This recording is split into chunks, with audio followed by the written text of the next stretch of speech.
আজি মই আপোনালোকক কেইটামান কামৰ বিষয়ে কম যি কেইটা কাম কৰালে আপোনালোকৰ শিশুটোৰ ব্ৰেইনটো বিকাশ হ'ব আপোনালোকৰ শিশুটো এক্টিভ হৈ থাকিব আপোনালোকৰ শিশুটোৰ ধৈৰ্য শক্তি বাঢ়িব বহুত সময় একে ঠাইতে বহি থকাৰ ধৈৰ্য আহিব গতিকে আপোনালোকৰ কাৰণে যাৰ ঘৰত শিশু আছে আপোনালোকৰ কাৰণে এই ভিডিঅটো বহুত জৰুৰী হ'ব আপোনালোকে ভিডিঅটো শেষলৈকে চালে এই কামকেইটা আপোনালোকৰ শিশুটোক সদায় কৰোৱাব পাৰিব Hi friends, আপোনালোক সকলোকে মোৰ অসমীয়া হাউচৱাইফ চেনেলৰ নতুন এটা ভিডিঅলৈ স্বাগতম জনালো আশা ৰাখিছো আপোনালোক সকলো ভালে আছে আজি মই আপোনালোকৰ লগত কথা পাতিম শিশুৰ ব্ৰেইন বিকাশ হ'বৰ কাৰণে বা শিশুৰ ব্ৰেইনটো বাঢ়িবৰ কাৰণে কৰিবলগীয়া কেইটামান কামৰ বিষয়ে আজি মই যেটো ভিডিঅ' লৈ আহিছো আপোনালোকলৈ সেই ভিডিঅ'টো আগৰ ভিডিঅ'বোৰতকে অকনমান টপিকটো বেলেগ এতিয়াৰ পৰা মই ভাবিছো আপোনালোকলৈ skin care hair care tips দিয়াৰ উপৰিও বিভিন্ন ধৰণৰ ভাল টপিকৰ ওপৰত আপোনালোকৰ লগত কথা পাতিম আপোনালোকৰ লগত আলোচনা কৰিম সেই ভাবিয়ে মই আজি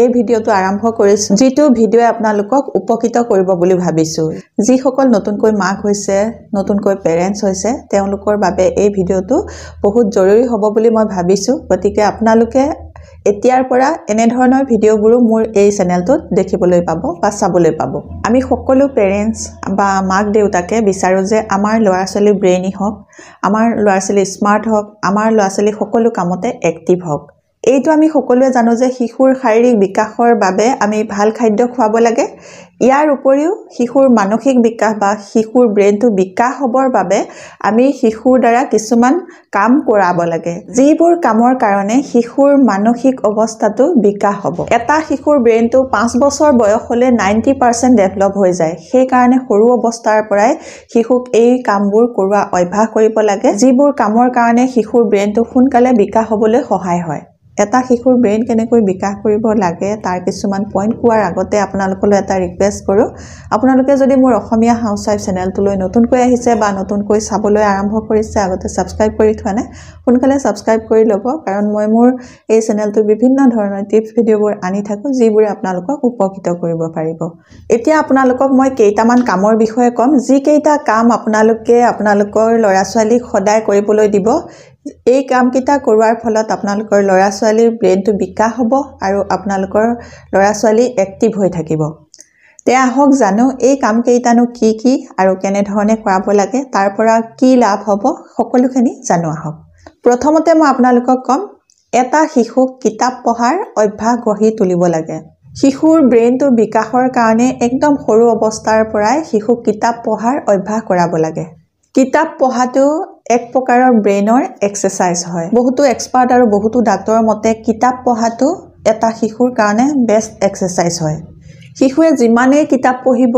সিমানেই শিশুৰ ব্ৰেইনটো এক্টিভ হ'ব শিশুটোৱে পঢ়াৰ পাছত কি পঢ়িলে আপোনালোকে সুধিব আৰু তাৰ বিষয়ে অকনমান ক'বলৈ দিব এনেকৈ ক'লে তেওঁলোকৰ ব্ৰেইনটো বিকাশ হ'ব আৰু আপোনালোকৰ শিশুটো এক্টিভ হৈ থাকিব যদি আপোনাৰ শিশুটো সৰু পঢ়িব নাজানে তেতিয়া হলে তাক কালাৰফুল এখন ছবিৰ কিতাপ দিয়ক সেই ছবিবোৰ চাই সি তাৰ কালাৰবোৰ চিনি পাব আৰু সেই ছবিটোনো কি সেইটো চিনি পাব দুই নম্বৰতে আপোনাৰ শিশুটোক গান শুনিবলৈ দিয়ক সদায় অকনমান সময় কম সাউণ্ডত তাক গান শুনিবলৈ দিব ইয়াৰ উপৰিও আপোনালোকে আপোনালোকৰ শিশুটোক বাদ্যযন্ত্ৰ বজাবলৈ শিকাওক বা মিউজিকেল ইনষ্ট্ৰুমেন্ট আপোনালোকে বজাবলৈ শিকাব তেনে কৰিলেও শিশুটো এক্টিভ হৈ থাকিব ব্ৰেইনটো বিকাশ হ'ব আপোনালোকে ভাবিছে চাগে ব্ৰেইনটো বিকাশ হ'বৰ কাৰণে গান শুনাব লাগেনে হয় গানত যিবিলাক শব্দ সেইবিলাক সি শুনিব সেইবিলাক মনত ৰাখিব সি মাজে মাজে ভাল লাগিলে সেইবোৰ গুণগুণাব এনেকৈ মনত ৰখাৰ শক্তিটো বাঢ়িব আৰু মিউজিকেল ইনষ্ট্ৰুমেন্ট যেতিয়া বজাব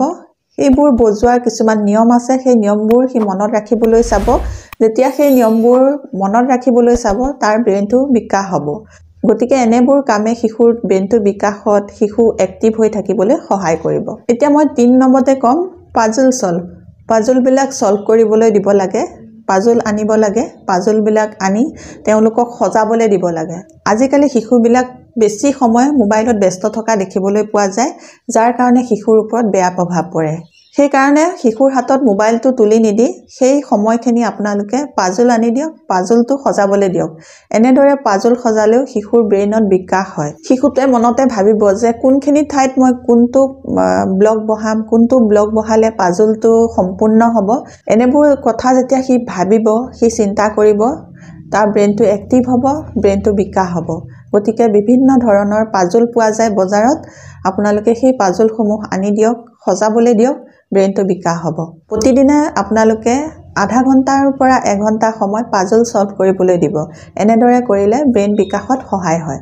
এতিয়া 4 নম্বৰতে ক'ম বিল্ডিং ব্লকছ। বিল্ডিং ব্লকছবিলাক আনিব, বজাৰত পায় সেইবোৰ কিনিবলৈ, সেইবোৰ সিহঁতক সজাবলৈ দিব।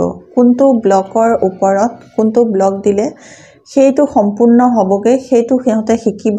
বিভিন্ন কালাৰত, বিভিন্ন শ্বেপত বজাৰত বিল্ডিং ব্লক পোৱা যায়, সেইবোৰ আনি তেওঁলোকক সজাবলৈ দিব, জইন কৰিবলৈ দিব।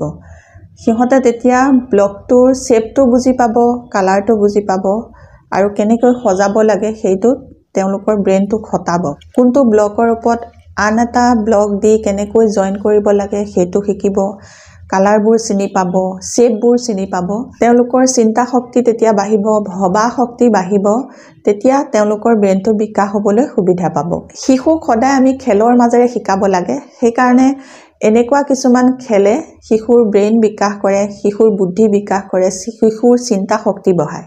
5 নম্বৰতে ক'ম আপোনালোকে বৰ্ড গেমবোৰ খেলাব লাগে। বৰ্ড গেম যেনে চেছ, লুডু, কেৰেম এনেধৰণৰ খেলবোৰ। এইবোৰ খেল খেলা বহুত জৰুৰী হয়। এইবোৰ খেল বহি খেলিব লাগে। এইবোৰ খেলে শিশুৰ ধৈৰ্য শক্তি বঢ়ায়। একে ঠাইতে কিছুমান শিশু বহুত সময় বহি থাকিব নোৱাৰে, ইফালে সিফালে দৌৰি ফুৰে। এনেধৰণৰ খেলে তেনেকুৱা ধৰণৰ শিশুক একে ঠাইতে ধৈৰ্য ধৰি বহি থাকিবলৈ শিকাব। আৰু আমি পেৰেণ্টছসকলে এনেবোৰ খেল খেলাবলৈ শিকোৱাটো বহুত জৰুৰী হয়। এইবোৰ খেলে শিশুৰ বুদ্ধি বঢ়ায়, একে ঠাইতে ধৈৰ্য ধৰি বহি থাকিবলৈ শিকায়। 6 নম্বৰতে মই আপোনালোকক ক'ম যে শিশুক মেডিটেশ্যন কৰাব লাগে। মেডিটেশ্যনে শিশুৰ ব্ৰেইন বিকাশত বহুত বেছিকৈ সহায় কৰে। এটা শিশুৰ ব্ৰেইনটো শান্ত কৰি ৰাখিবলৈ মেডিটেশ্যনে বহুত বেছিকৈ সহায় কৰে। মেডিটেশ্যনৰ সহায়তো আপোনালোকে শিশুৰ ব্ৰেইনটো বিকাশ কৰিব পাৰিব। গতিকে শিশুক সদায় 10 মিনিট সময় মেডিটেশ্যন কৰিবলৈ দিব। মেডিটেশ্যন কৰালে শিশুৰ ব্ৰেইনত বিকাশ হয়, শিশুৰ ব্ৰেইন বঢ়োৱাত সহায় হয়। আৰু বহুতো কাম আছে যিবোৰ কামৰ সহায়ত শিশু এক্টিভ হ'ব, শিশুৰ ব্ৰেইনটো বিকাশ হ'ব। আজি মই আপোনালোকক এই 6টা পইণ্টেই ক'লোঁ। এই 6টা পইণ্ট আপোনালোকে যদি সদায় আপোনালোকৰ শিশুটোক ৰেগুলাৰ কৰোৱাব পাৰে, তেতিয়াহ'লে আপোনালোকৰ শিশুটো কম বয়সৰ পৰাই ব্ৰেইনটো এক্টিভ হৈ থাকিব, ব্ৰেইনটো সোনকালে বিকাশ হ'ব আৰু বুদ্ধি শক্তি বাঢ়িব। আজি মই আপোনালোকক ক'লোঁ শিশুৰ ব্ৰেইনটো বিকাশ হ'বৰ কাৰণে বা ব্ৰেইনটো বৃদ্ধি হ'বৰ কাৰণে বা শিশুটো এক্টিভ হৈ থাকিবৰ কাৰণে কি কি কাম কৰাব লাগে। ইয়াৰ পাছত মই আপোনালোকক জনাম যে শিশুৰ ব্ৰেইনটো বিকাশ হ'বলৈ ভাল খাদ্য খাব লাগে। সেই খাদ্যখিনি কি কি খাব লাগে, কেনেধৰণে খাব লাগে সেই বিষয়ে মই আপোনালোকক জনাম। আজিৰ এই ভিডিঅ'টো আপোনালোকে নিশ্চয় ভাল পাইছে। যদি ভাল পাইছে কমেণ্ট এটা কৰি জনাব আৰু মোৰ পৰা আপোনালোকে কেনেধৰণৰ ভিডিঅ' বিচাৰে সেইটো কমেণ্ট কৰিব। যদি আপোনালোকে এই ভিডিঅ'টো চাই ভাল পাইছে তেতিয়াহ'লে সোনকালে মোৰ অসমীয়া হাউচৱাইফ চেনেলটো ছাবস্ক্ৰাইব কৰি ল'ব আৰু আপোনালোকৰ ফ্ৰেণ্ডৰ লগতো এই ভিডিঅ'টো শ্বেয়াৰ কৰিব। আজিৰ এই ভিডিঅ'টো মই ইমানতে সামৰিম। নতুন এটা ভিডিঅ'ৰ সৈতে আপোনালোকৰ মাজলৈ আকৌ আহিম। তেতিয়ালৈকে নমস্কাৰ, আজিলৈ আহোঁ।